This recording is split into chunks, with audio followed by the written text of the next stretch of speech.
اکثر الا هو معهم اینما كانوا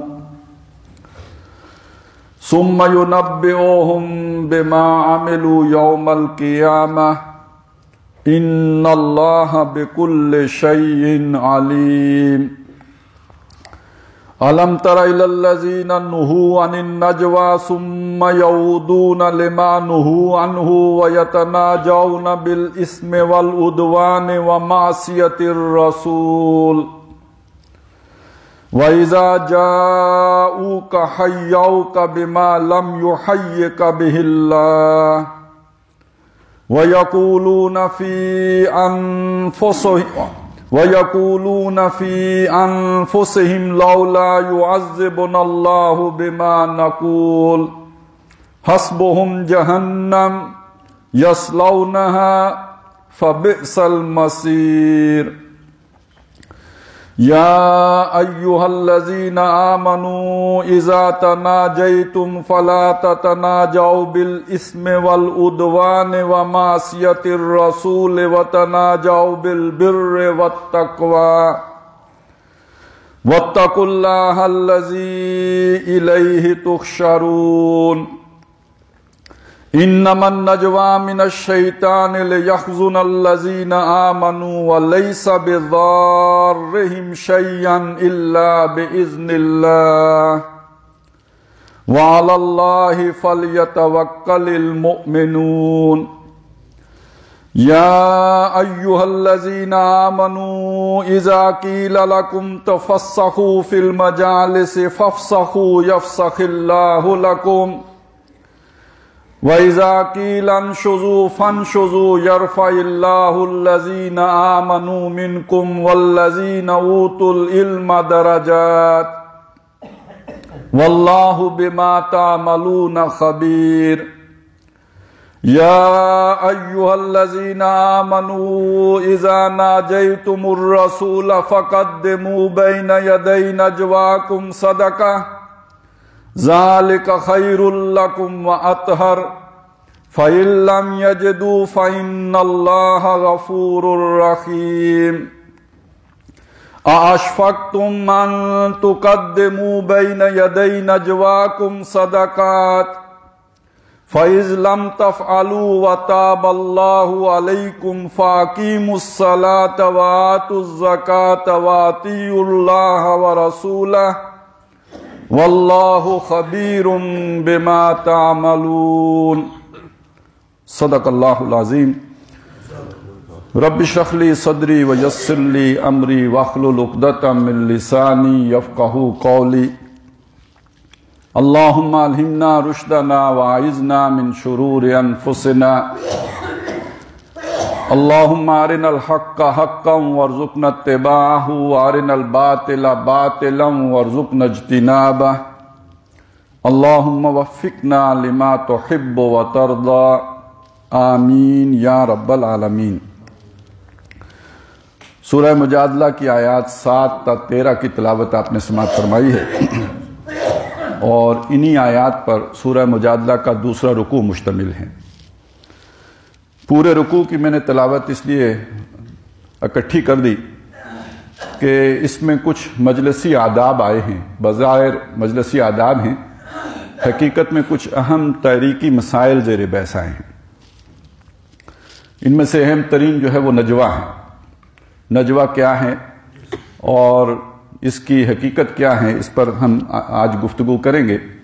لیکن یہ کہ میں پہلے وہ ربط قائم کر لوں کہ جہاں ہم نے گزشتہ جمعے سلسلہ کلام روکا تھا اور جو ہم آج جہاں سے آگے پڑھ رہے ہیں.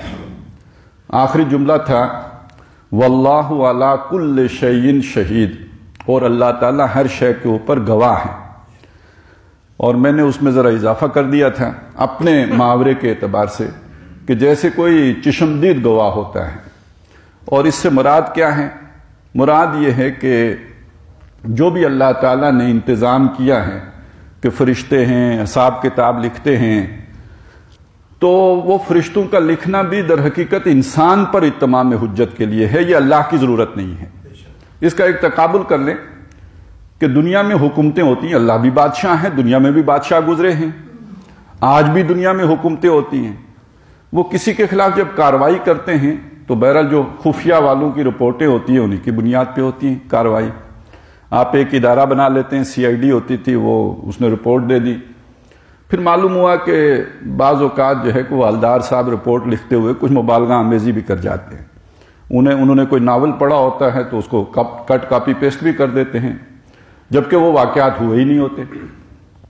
یہ بڑا اہم ایک واقعہ جنرل شاہد عزیز نے اپنی کتاب میں نقل کیا ہے کہ ان کے خلاف ایک بڑا اہم مقدمہ بن گیا ہے, اور دور سے کسی نے دیکھا CID والے نے کہ ان کا کوئی تھیلے میں کوئی چیز ہے, اس نے وہ ہیروئن بنا کے تو رپورٹ کر دی, تو وہ ان کے تو پورے کیریئر کے اوپر سوالیہ نشان لگ گیا. تو اب CID والے اس طرح بھی لکھ دیتے ہیں. پھر اس لیے کہتے ہیں کہ جناب JIT بناؤ تاکہ باقی بھی ساری جو ہیں IB والے بھی بیٹھے ہیں, ISI والے بھی بیٹھے ہیں, MI والے بھی بیٹھے ہیں, پتہ چلے سب کی رپورٹیں آپس میں ملتی بھی ہے یا نہیں ملتی. تو کوئی بندہ یہ بھی تو کہہ سکتا ہے نا کہ جی یہ فرشتوں نے لکھا ہے. ایک خیال جب ہم دنیا میں یوں دیکھتے ہیں تو ایک خیال تو آتا ہے نا یہ فرشتوں نے لکھا ہے. تو اس کا جواب آ گیا کہ واللہ علی کل شیء شہید, وہ ایک ایسا بادشاہ ہے ہر شے کے اوپر خود گواہ ہے. یہ جو سارا اہتمام ہے یہ تمہارے اوپر اہتمام حجت کے لیے ہے, باقی یہ کہ اسے اس کی حاجت نہیں کہ وہ CID کی رپورٹیں لے, فرشتوں کی رپورٹیں لے اور پھر وہ فیصلہ کرے. وہ ڈیپینڈنٹ نہیں ہے ان رپورٹوں کے اوپر, جو اسے بتایا جائے وہ اتنا ہی جانتا ہو, وہ ہر شے کے اوپر خود گواہ ہے. اور پھر اگلے رکوع میں چونکہ ایک جس مجلسی برائی کا ذکر ہے وہ ہے سرگوشی کرنا. سرگوشی آپ دوسروں سے چھپا کے کرتے ہیں, کسی کے کان میں کوئی ایسی بات کہنا تاکہ کوئی تیسرا آدمی وہ بات نہ سنے, یہی سرگوشی ہے نا.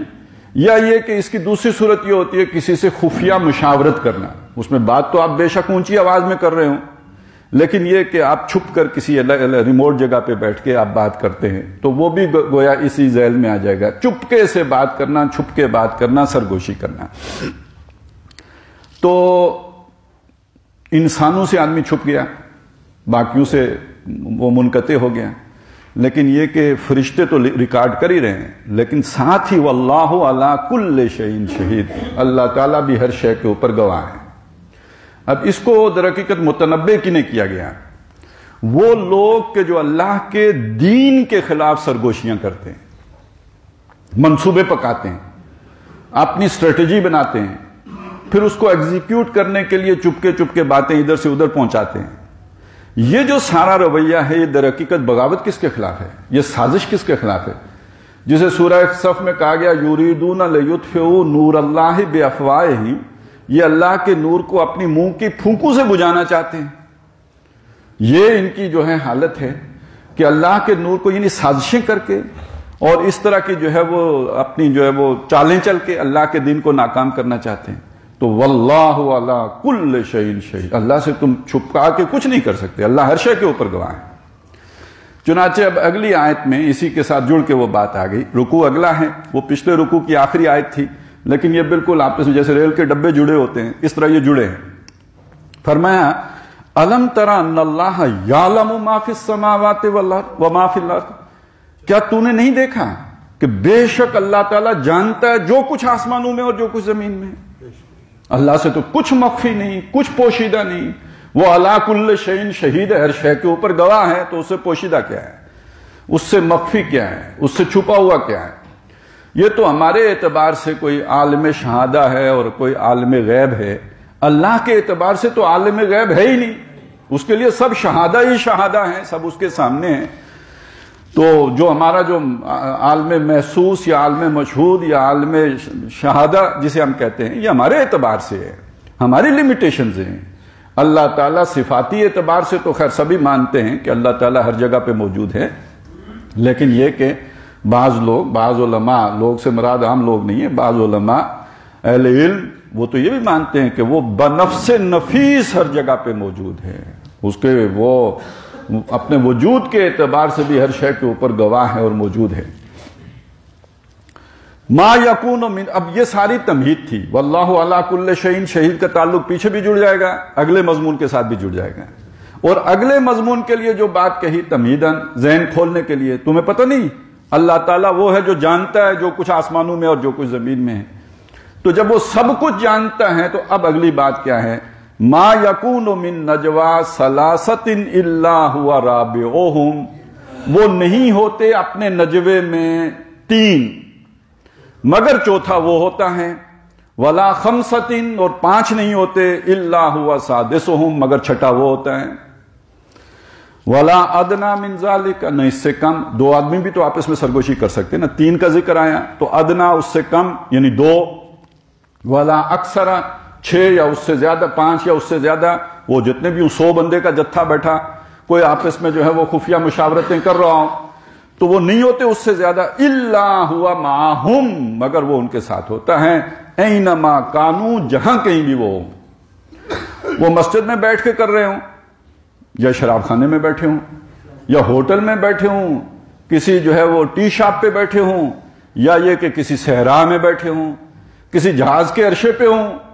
یا یہ کہ کسی کھو کے اندر ہوں، غار میں ہوں، جہاں بھی وہ یہ مشاورت کر رہے ہوں گے وہاں وہ ان کے ساتھ، ہوا معہم اینما کانو، وہ ان کے ساتھ ہوگا جہاں کہیں بھی وہ ہوں گے۔ اب اگر آپ کو وہ سورہ حدید کے الفاظ یاد ہوں جو پہلی 6 آیات میں آئے تھے، وَمَعَكُمْ أَيْنَمَا كُنْتُمْ، وہ تمہارے ساتھ ہے جہاں کہیں تم ہوتے ہو۔ اور وہ کیوں ساتھ ہے؟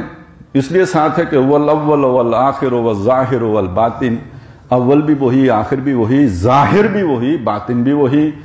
تو یہ تو سارا کچھ بالکل ایسے ہی ہے کہ جیسے اس کے سامنے ہی کیا، یہ تو سارا عالم ہی اس کے سامنے گویا ایک اعتبار سے جو ہے وہ ہر وقت وہ مشہود اور موجود اور اس کے محسوس کے دائرے میں رہے گا، تو وہ اسی کے اندر ہی ہے سب۔ وہ معکم اینما کنتم، وہ تمہارے ساتھ ہے جہاں کہیں ہو، اور اسی بات کو یہاں پہ کہا کہ وہ معہم اینما کانو، جہاں کہیں بھی وہ ہوں وہ ان کے ساتھ ہوتا ہے۔ اب ذرا یہ تھوڑا اس پہ توجہ کر لیں، یہ نجوہ ہے کیا؟ لیکن نجوہ پہ بات کرنے سے پہلے میں ایک چند باتیں جو ہیں وہ ذہن کو کھولنے کے لیے یا ایک خاص مسئلے کی طرف توجہ مبذول کرانے کے لیے عرض کر دوں۔ یہ جو آیات ہم پڑھ رہے ہیں ان میں یہ جو نجوہ کا مفہوم آیا ہے اس کے بارے میں ہمارے ہاں ایک طرح کا اجماع ہے، تمامی مفسرین اس بات پر متفق ہیں کہ یہ نجوہ مخصوص تھا اللہ کے رسول صلی اللہ علیہ وسلم، یعنی حضور کی مجلس میں یا حضور کے کسی منصوبے کے خلاف کوئی سرگوشی ہو رہی ہے، کوئی مشاورت ہو رہی ہے، کوئی کھچڑی پک رہی ہے تو یہ نجوہ کہلائے گا۔ اس کے بعد اب جس دور میں ہم رہ رہے ہیں اس میں اگر کسی کے خلاف کوئی ایسی بات ہو تو وہ بری بات تو ہوگی کیونکہ سرگوشی کرنے سے منع کیا گیا ہے، وہ نجوہ من عمل الشیطان جسے کہا گیا ہے، یہ اس درجے کی شدت والی بات نہیں ہوگی۔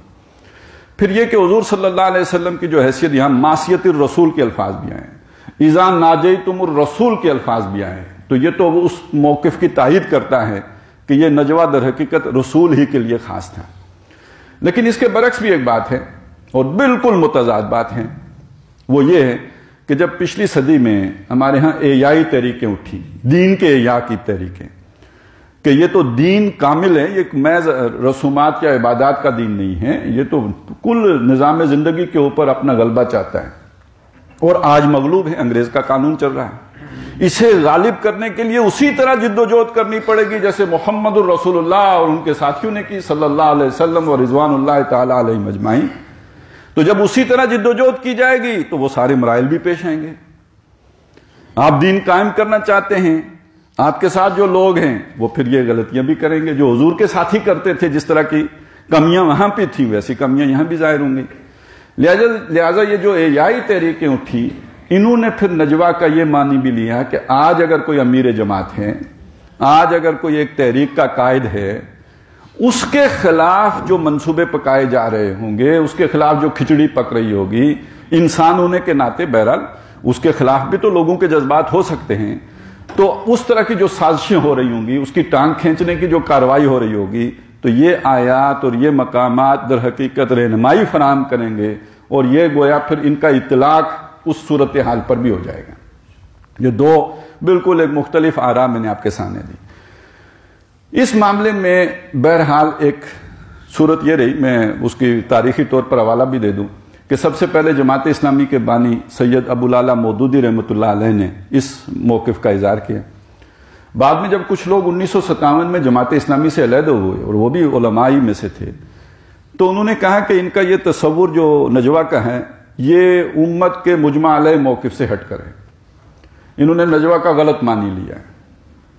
لیکن جنہوں نے اس موقع پر یہ کہا کہ مولانا مودودی نے نجوہ کا غلط معنی لیا ہے، جب خود جماعتیں بنائیں تو پھر وہی معنی خود بھی لیا. اس وقت جو معنی مولانا مودودی کا غلط تھا، جب خود اپنے سر پہ پڑی وہی کام کرنے چلے، اب وہی معنی جو مولانا مودودی پہلے لے چکے تھے وہ ان قائدین نے بھی لیا. چنانچہ وہ مولانا مودودی پر اس حوالے سے تنقید کرنے والوں میں ڈاکٹر اسرار احمد بھی ہیں، اور بعد میں اسی موقف کو بیان کرنے والوں میں سب سے جو ہے یوں سمجھیے کہ ہراول جو دستہ کے طور پر سامنے آئے وہ خود ڈاکٹر صاحب ہیں. اس حوالے سے علامہ اقبال کی ایک بات سے بڑی اہم رہنمائی ملتی ہے. علامہ نے ایک بات کہی ہے، بات بڑی نازک ہے، حکیمانہ ہے، لیکن یہ کہ اس کو سمجھنے کے لیے ذرا تھوڑا سا زیادہ توجہ دینے کی ضرورت ہوگی. علامہ نے اللہ کی نعمتوں میں ایک بات کہی ہے کہ یہ ہمارے اوپر بڑا احسان ہے اللہ کا کہ ہمیں اللہ تعالیٰ نے ایک ایسے دور میں پیدا کیا ہے جب نبوت کا دروازہ بند ہو چکا ہے. اب یہ کیا بات ہے؟ آدمی کے دل میں حسرت ہوتی ہے، کاش میں محمد الرسول اللہ کے دور میں ہوتا. محمد الرسول اللہ کے دور میں ہونا ہے تو بڑی بابرکت بات، لیکن اس کی مشکلیں علیحدہ ہیں. آپ اندازہ لگائیے ایک ایسی شخصیت کہ وہ اگر کوئی فیصلہ کرتی ہے، کوئی فیصلہ کر دے، وہ یہی فیصلہ کر دے دو آدمیوں کے درمیان جھگڑے کا فیصلہ ہو، دو پڑوسیوں کے جھگڑے کا فیصلہ ہو، کسی کے رشتے کا تنازع حل کر دے، تو اس کو ماننے کا پتہ ہے کیا تقاضا ہے؟ صرف اتنا نہیں کہ بات ماننی ہے، پھر اس کے بعد اپنے دل میں بھی کوئی تنگی محسوس نہیں کرنی. ثم لا یجدوا فی انفسہم حرجا مما قضیت، پھر اس کے بعد اپنے جی میں بھی تنگی نہ محسوس کرے جو فیصلہ محمد رسول اللہ کرے. وَيُسَلِّمُوا تَسْلِيمًا، اور مانے جیسا مانا جاتا ہے، ظاہراً بھی مانے، قلباً بھی مانے.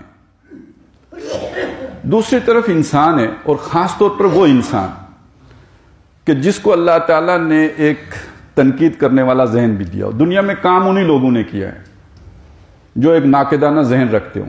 وہی ہیں کہ جو کریٹیک کر سکتے ہیں، وہی ہیں جو نیا لائے عمل، نیا رستہ بھی دکھا سکتے ہیں، وہی ہیں جو آگے بڑھ کے لیڈ بھی کر سکتے ہیں، اپنے خود جو ہے وہ چراغ بن سکتے ہیں. باقی جو فالوورز ہوتے ہیں تو وہ تو جدھر اگلی بڑھ جائے گی ادھر جائیں گے. تقلیدی ذہن کا آدمی معاشرے میں جاری روایات کے مطابق چلے گا، وہ کبھی کوئی نئی بات نہیں کرے گا. نئی بات ہمیشہ وہی آدمی کرے گا جس کا کریٹیکل مائنڈ ہو. اور کریٹیکل مائنڈ جو بھی ہے وہ اپنے ایٹیچیوڈ میں، اپنے بیہیویئر میں، عام روایات کے مطابق جسے ہم گستاخ کہتے ہیں نا، وہ اس طرح کا آدمی ہوتا ہے. کریٹیک اس کے بغیر ہو ہی نہیں سکتی. آپ کے دل میں کسی کی عظمت کا جادو چلا ہوا ہے تو آپ اس کو آنکھ اٹھا کے دیکھ نہیں سکتے، تو تنقید کدھر سے کریں گے؟ کسی کی تقدس کا حالہ آپ نے اپنے اوپر چڑھا لیا ہے، کیسے سوچیں گے اس کے بارے میں؟ وہ تو غلط کر ہی نہیں سکتے. جب آپ نے یہ سوچ لیا غلط کر ہی نہیں سکتے تو کہاں سے وہاں آ جائے گی تنقید، اور کہاں ناقدانہ جائزہ؟ وہ اس کو چھوڑ دیجئے، وہ تعمیری تنقید ہے یا تخریبی تنقید ہے. اچھا، جو اس مائنڈ سیٹ کا ہو وہ اگر محمد الرسول اللہ کے دور میں پایا جاتا ہے تو بہرحال وہ نگاہ تو وہاں بھی نقد کی اٹھتی نا، تنقید کی نگاہ اٹھتی اور ایمان کا دھیلا ہو جاتا ہے. اب سمجھ آئی نا اقبال کیا کہہ رہے ہیں؟ یہ بڑا احسان ہو گیا کہ نبوت کا دروازہ بند ہو گیا. اگر وہ اس کے ساتھ آپ ہوتے تو پھر تو ایک بڑے مسئلے پیدا ہو جاتے، پھر تو ایمان کے جنازے نکل جاتے. اچھا، یہیں پہ وہ ذرا ذیلی سی بات ہے، لیکن چلیں اس کو ساتھ لے لینے میں کوئی حرج نہیں.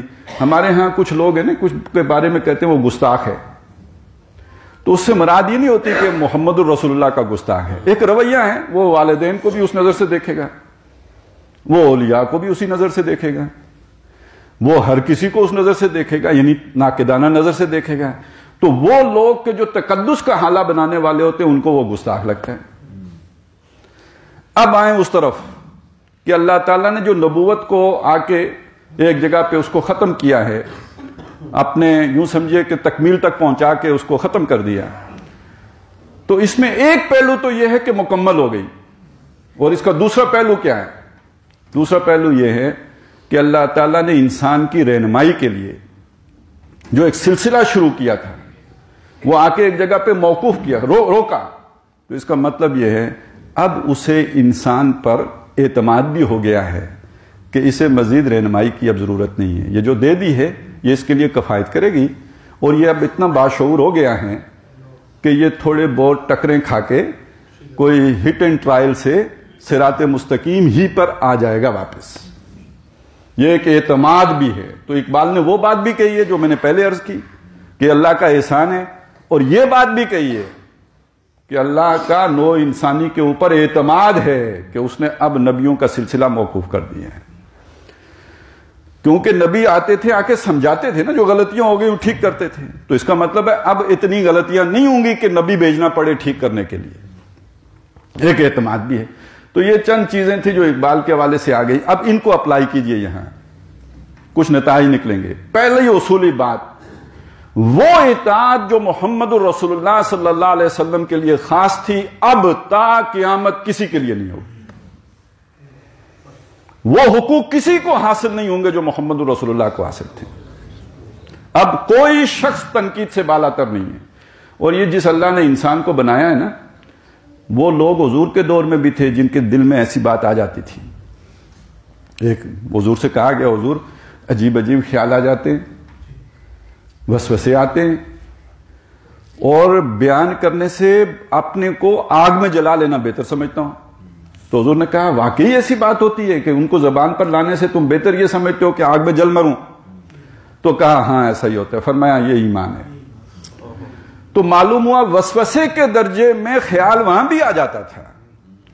اب اگر کوئی یہ مطالبہ کرتا ہے کہ میرے بارے میں تم دل اپنا صاف رکھو، میرے بارے میں کوئی تجسس نہ کرو، میرے بارے میں تم تو نہ لگاؤ، میرے بارے میں تم کوئی نقد نہ کرو، کوئی تنقید نہ کرو، تو در حقیقت اللہ تعالیٰ نے جو سلسلہ موقوف کر دیا تھا وہ اس کو جاری رکھے ہوئے۔ یہ مذہبی ایکسپلائٹیشن تو ہو سکتی ہے، یہ اپنے آپ کو معصومیت کے مقام پہ بیٹھانے کی کوشش تو ہو سکتی ہے، یہ کوئی پیتھولوجی بیماری تو ہو سکتی ہے، یہ منشائے خدا بندی نہیں۔ لہذا اب جب ہم اس رکوع پر بات کریں گے یہ چیز ذہن میں رکھیے، اب ہمیں نئے اصول بنانے پڑیں گے اس چیز کو سمجھنے کے لیے۔ اب کوئی فرد نہیں ہو سکتا وہ شخص، اب وہ سوچ جو محمد الرسول اللہ صلی اللہ علیہ وسلم دے کے گئے ہیں، اس سوچ سے ہٹ کر اگر کوئی بات ہوگی تو نجوہ کہلائے گی۔ اور ظاہر ہے وہ سوچ بھی آج ہمارے جو اہل سنت والجماعت ہیں ان کے اندر بھی کئی جماعتیں بن چکی ہیں سارے اہل سنت ہیں، یہ سارے کے سارے محمد الرسول اللہ کے طریقے پر اصولی طور پر آپ کو ماننا ہوگا، یہ فرقے نہیں ہیں، یہ محمد الرسول اللہ صلی اللہ علیہ وسلم جو چھوڑ کے گئے تھے امت، اس امت کے تھوڑے تھوڑے اختلافات کے نتیجے میں مختلف جو ہے وہ سکول آف تھاٹ وجود میں آئے ہیں۔ اصولی بات یہ ہے، ان میں سے جو فرقے ہیں وہ کون ہیں؟ اہل سنت میں سے ایک علیحدہ فرقہ جو بنا ہے، کافر نہیں ہوا ہے فرقہ بن جانے سے، گمراہ ضرور سمجھے ہیں اہل سنت نے، وہ اہل تشیع ہیں، معتزلہ ہیں، خوارج ہیں، یہ فرقے ہیں۔ لیکن یہ جو آپ کے ہاں مسلکی اختلاف ہیں، حنفی ہیں، مالکی ہیں، شافعی ہیں، حنبلی ہیں، یا آپ کے ہاں بریلوی ہیں، دیوبندی ہیں، اہل حدیث ہیں، سلفی ہیں، جو بھی ہیں، یہ سارے کے سارے اہل سنت والجماعت میں سے۔ اب ان میں سے جو جو سکول آف تھاٹ ہے، جو جو جماعت ہے، ان کی اپنی ایک سوچ ہے، اس سوچ سے ہٹ کر جو بھی چلے گا اور خفیہ مشاورتیں کرے گا، وہ امیر ہو، وہ ذمہ دار ہو، وہ صدر ہو یا ایک عام کارکن ہو، وہ اس پر ان کا اطلاق یا ان کو اپلائی کیا جا سکے گا۔ اور اس کو اب آپ سمجھیے، مثلاً ایک جماعت، اس وقت 58 مسلمانوں کے ممالک ہیں، ان میں سے ایک پاکستان بھی ہے۔ پاکستان ایک نظریے کی بنیاد پر وجود میں آیا، ایک سوچ تھی نا جس سوچ کی بنیاد پر وجود میں آیا، یہ جب بن گیا، بننے کے بعد اس سوچ کے خلاف اگر حکمرانی چل پڑے، عوام کو بتائے بغیر سیٹوں معاہدہ کر لیں، سینٹوں کر لیں، اس کے پیچھے اپنی سوچیں ہوں، یہود و نصارہ کا ایجنڈا مسلط کرنا چاہیں، لا الہ الا اللہ کو اٹھا کے پیٹھ کے پیچھے پھینک دیں، تو عوام میں سے لوئر رینکس میں سے تو کسی نے یہ بغاوت نہیں کی نا، یہ تو ہائر رینکس میں سے ٹاپ سے بغاوت ہوئی ہے۔ اب وہ اگر کسی جہاز پہ جا کے، عرشے پہ جا کے کسی امریکی صدر سے ملتا ہے تو نجوہ ہے یا نہیں؟ اجتماعی سوچ کے خلاف ہے۔ جس سوچ پر سارے مسلمان جمع ہو کے ایک علیحدہ ملک بنایا تھا اس کے خلاف ہے، جس اکائی پہ جمع ہوئے تھے اس کے خلاف سوچ رہا ہے صدر مملکت، ہے وزیر اعظم، لوگوں نے بنایا ہے، لیکن یہ کہ اس سے ہٹ کر چل رہا ہے۔ ہٹ کے چلنا ہی تو در حقیقت نجوہ ہے۔ یہ جو نجوہ کا لفظ ہے اسی سے نجاح لفظ بنا ہے، نجیہ، علیحدہ ہو کے مشورہ کرنے کے لیے، جو یوسف علیہ السلام کے بھائی جو سورہ یوسف میں ذکر آیا ہے، قد نجوت من القوم الظالمین، جو حضرت موسیٰ علیہ السلام کو کہا تھا شیخ مدین نے کہ تو نجات پا گیا، یعنی ہٹ بچ کے آ گیا ہے اس قوم سے جو ظالم قوم تھی۔ یعنی نجاح کا مطلب نجات بھی اسی سے بنا ہے، نجات پا جانا، یعنی آپ کیسی کہیں آگ میں پڑے تھے یا پانی میں گرے تھے، خسارے کے طوفان میں تھے، وہاں سے آپ کنارے لگ گئے، نجات پا گئے۔ تو یہ کنارے لگ جانا یہ ہے نجوہ۔ اب دو آدمی سرگوشیاں کرتے ہیں تو وہ بھی کنارے لگ کے کرتے ہیں، یعنی ایک لوگ بیٹھے ہوئے ہیں، جمگٹھا ہیں، اس میں سے کچھ لوگ ذرا کھسکے کنارے ہوئے، کارنر پہ ہوئے، اور پھر انہوں نے ایک دوسرے سے سرگوشی کی، یہ ہے نجات۔ تو ایک مین سٹریم موقف ہے کسی بھی پارٹی کا، کسی ملک کا، کسی جماعت کا، مین سٹریم موقف ہے۔ اس موقف سے ہٹ کر جو کوئی بھی وہ خفیہ مشاورت کرے گا اس پر اس لفظ کا اطلاق ہوگا۔ اب کسی فرق پہ نہیں ہوا۔ اگر یہ کوئی پیر صاحب اپنے لیے مخصوص کر لیں تو در حقیقت وہ اپنے لیے مقام نبوت کا تقاضا کر رہے ہیں، اور اگر کوئی امیر جماعت اس کا تقاضا کر لے یہ گمراہ کن تصور ہوگا، وہ بھی اپنے آپ کو معصوم عن الخطا پھر سمجھتا ہے، اس کے خلاف بات ہی نہیں ہو سکتی۔ یہ در حقیقت وہ جو اجتماعی سوچ ہے جس پر کوئی سارے لوگ جمع ہو کر ایک ہوئے ہیں، اس سوچ سے ہٹ کر جو کوئی کسے باشد، وہ ذمہ دار ہو، امیر ہو، غریب ہو، چھوٹا ہو، بڑا ہو، جو بھی ہو، وہ در حقیقت اس پر اس لفظ کا اطلاق ہوگا۔ تو بہرحال یہ میں نے شروع میں بھی عرض کیا تھا کہ اب دور بدل گیا ہے۔ محمد الرسول اللہ صلی اللہ علیہ وسلم کے دور میں لیڈرشپ مخلص تھی، نیچے اس طرح کے لوگ تھے۔ ہم جس دور میں جی رہے ہیں کارکن سارے ہی مخلص ہیں، وہ جس جماعت میں آپ چلے جائیں کارکن خلوص سے لگا ہوگا، گپلا اوپر ہوتا ہے۔ ہماری سیاسی قیادت کا بھی یہی حال ہے، ہماری مذہبی قیادت کا بھی یہی حال ہے، گپلا اوپر ہوتا ہے۔ اور تو اور مزدوروں کی تنظیمیں بنتی ہیں، آپ کو پتہ ہے، یہ تو سب کو پتہ ہوگا، مزدوروں کی تنظیمیں بنتی ہیں مزدوروں کے حقوق کے لیے، اور جو لیڈر بنتا ہے وہ فیکٹری کے مالک سے جو ہے ساز باز کر لیتے ہیں۔ یہی سارا ہو رہا ہے، بس اس سے جو ہے وہ بات سمجھ میں آ جائے گی۔ تو یہاں بات بالکل دوسری ہو رہی ہے۔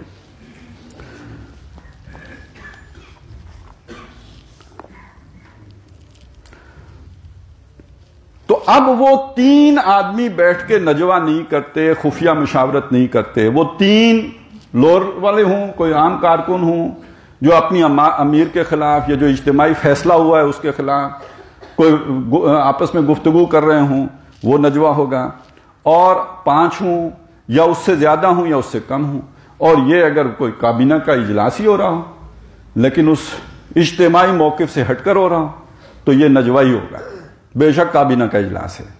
البتہ ایک بات اور ہے، وہ یہ کہ ہر مشورے اور فیصلے کے لیے فورمز ہوتے ہیں۔ مثلا ایک کابینہ کا اجلاس وہ بھی ہو سکتا ہے جس کے منٹس تیار ہوں، وہ اگر پالیسی سے ہٹ کر کوئی فیصلہ کرنا ہے تو اسے پارلیمنٹ میں لا کے منظوری لینے کے لیے پہلے مشاورت ہو رہی ہے، نیت صاف ہے، اسے اس فورم پہ لے کے جانے کا طے ہو رہا ہے کہ جہاں پہ فیصلے کیے جاتے ہیں، پھر نجوہ نہیں ہوگا۔ کسی جماعت کا شورا ہے، اس سے پہلے مشورہ ہو رہا ہے شورا میں رکھیں کیسے، مشورہ اس پہ ہو رہا ہے، اس میں کوئی نجوہ نہیں ہوگا۔ لیکن یہ کہ ان متعلقہ فورمز کو جو ڈیسیژن میکنگ کے لیے بنے ہوئے ہیں، جو پالیسی میکنگ کے لیے بنے ہوئے، انہیں بائی پاس کر کے کوئی خفیہ مشاورت ہو رہی ہے اور ایجنڈا جو ہے وہ مسلط کرنے کی کوشش ہو رہی ہے، یہ پھر نجوہ کہلائے گا۔ وہ 3 کریں 5 کریں، وہ چھوٹا کرے بڑا کرے، وہ ذمہ دار کرے غیر ذمہ دار کرے، وہ نجوہ کے ذیل میں آئے گا۔ اب یہ کر تو لیں گے لیکن پھر ہوگا کیا؟ اللہ تعالیٰ ان کے ساتھ ہوتا ہے جب وہ یہ کر رہے ہوتے ہیں چالاکیاں، اپنے ہی لوگوں کو جب دھوکہ دے رہے ہوتے ہیں تو اللہ تعالیٰ ان کے ساتھ ہوتا ہے۔ ثم ينبئهم، پھر اللہ انہیں جتلائے گا، پھر انہیں بتائے گا کہ تم نے تو بڑی چالاکیاں کی تھی، تم بڑے کننگ تھے، بڑے میسنے تھے، تم لوگوں کے سامنے تم کچھ اور بنے ہوئے تھے، اندر خانے تم کچھ اور تھے۔ ثم ينبئهم بما عملوا يوم القیامہ، اب وہ جوڑ لیے، واللہ علی کل شیء شہید، اللہ ہر شے پر گواہ ہے، ہر چیز اس کے سامنے ہے۔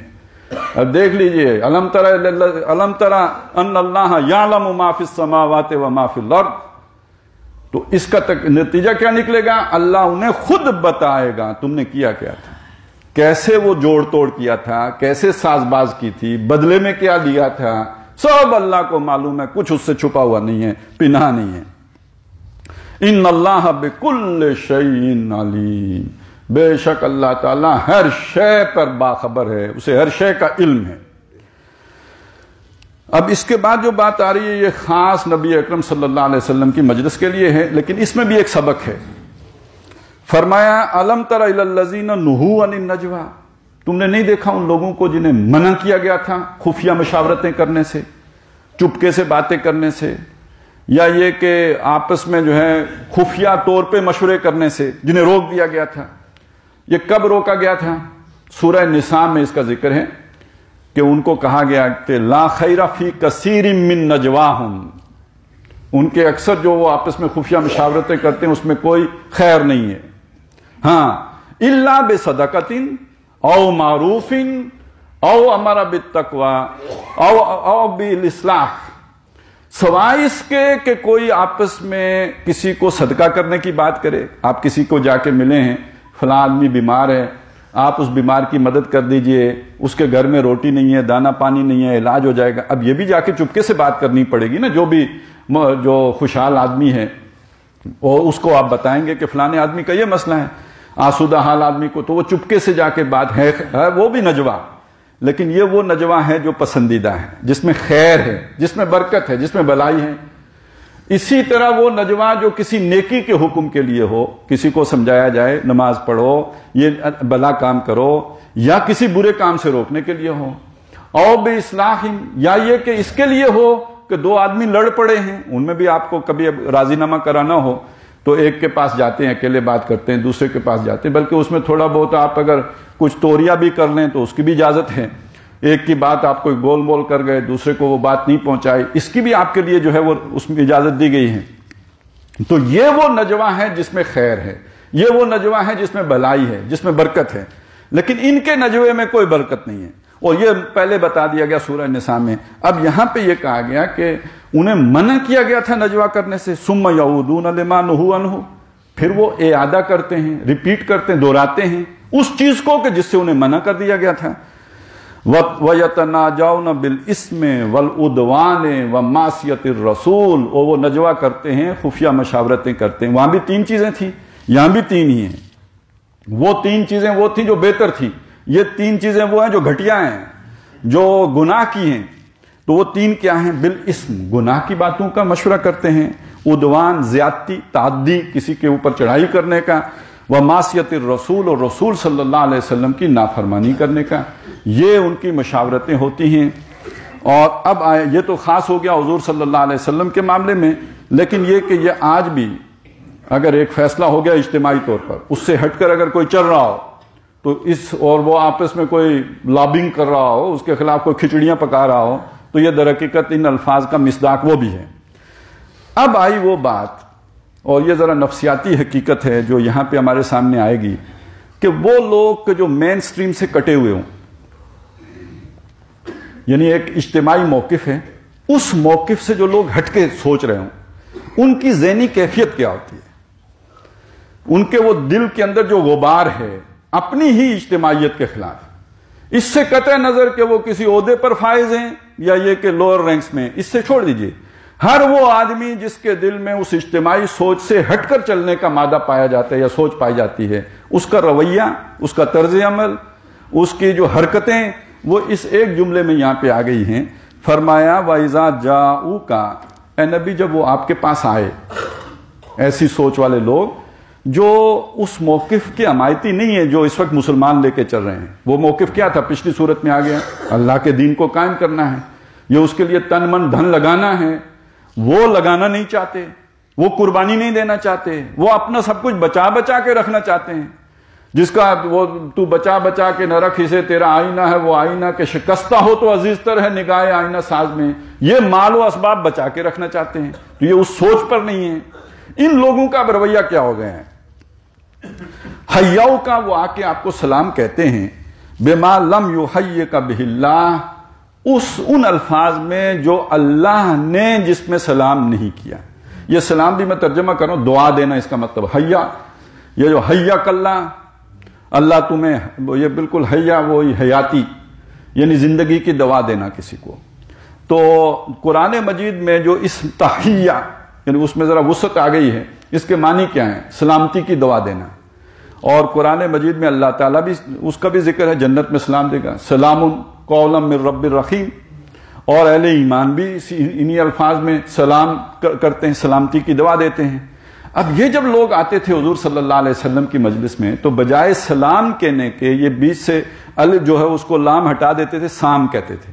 اس کا مطلب کیا ہے؟ برعکس بالکل الٹا معنی ہو گیا، ہلاکت آئے، آپ پہ موتی آ جائے. اب یہ وہ دل کی حسرت ہے، یعنی آپ ہمارے سر سے اتریں جس طرح بھی اتریں. اب وہ لوگ کہ جو اصل فکر پر ہوں، اصل سوچ پر ہوں، اصل نظریے پر ہوں، وہ پھر زہر لگتے ہیں. وہ زہر لگنے کا عمل ظاہر یوں ہوتا ہے ان سے جان چھوٹے.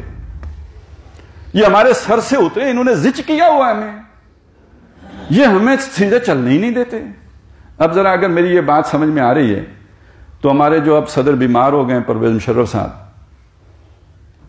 ذرا ان کی وہ باتیں ذہن میں لائیے نا. ہمیں اصل خطرہ باہر سے نہیں ہے، اصل خطرہ اس مائنڈ سیٹ سے ہے. یہ مائنڈ سیٹ کون سا ہے؟ یہ وہی ہے جو اب بھی یاد کرتا ہے کہ پاکستان کا مطلب کیا؟ لا الہ الا اللہ.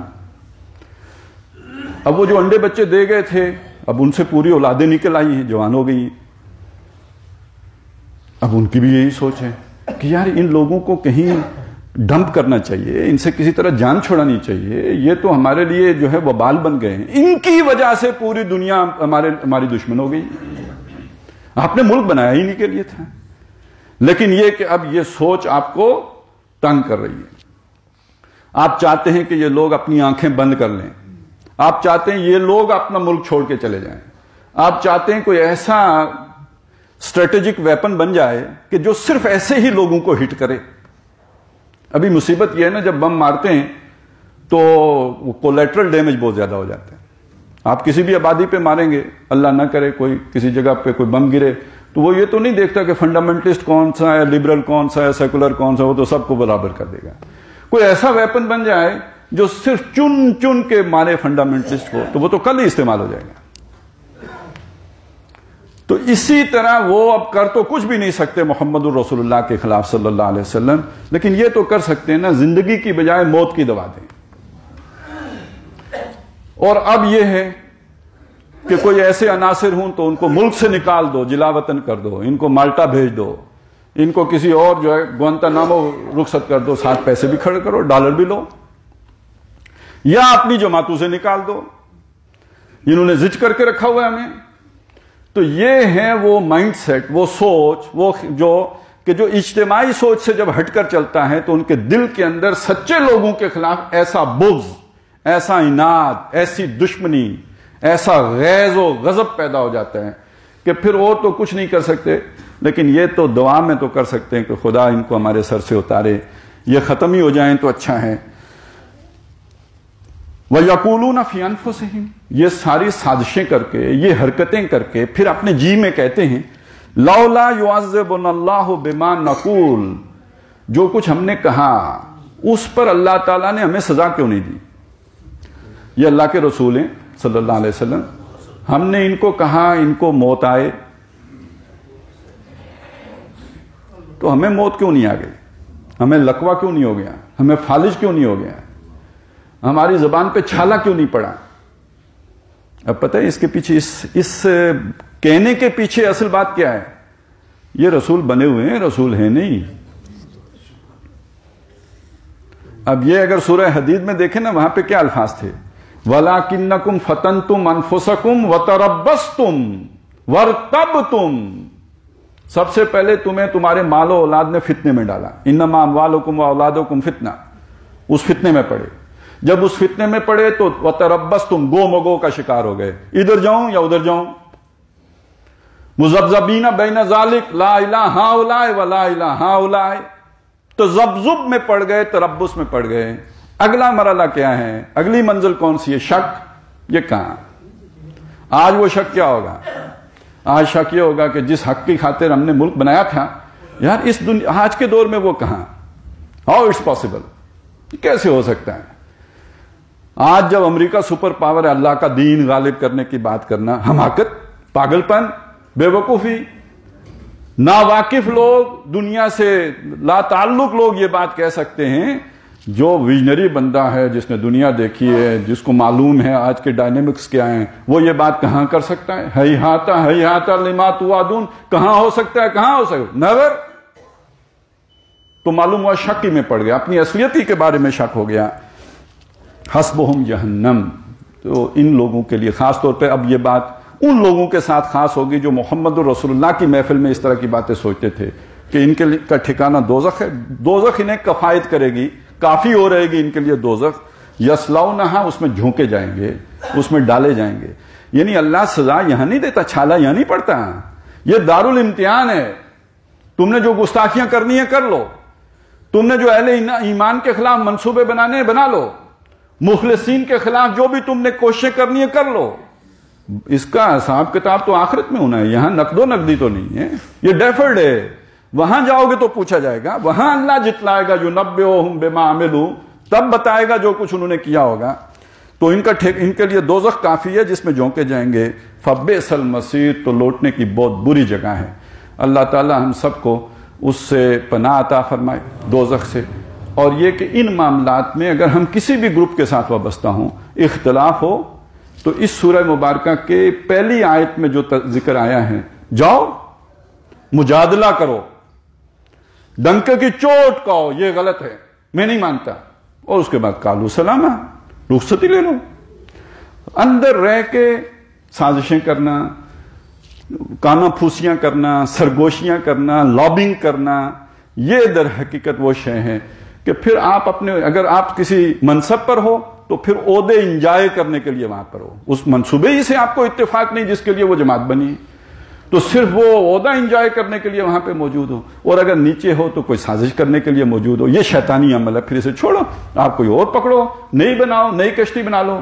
لیکن اگر وہاں پہ رہنا ہے تو پھر صحیح جس سوچ پر لوگ جمع ہوئے ہیں اس کے مطابق اسے لے کے چلنا چاہیے. اللہ تعالی ہمیں اس ہدایت سے استفادہ کرنے کی توفیق عطا فرمائے. اقول قولی ھذا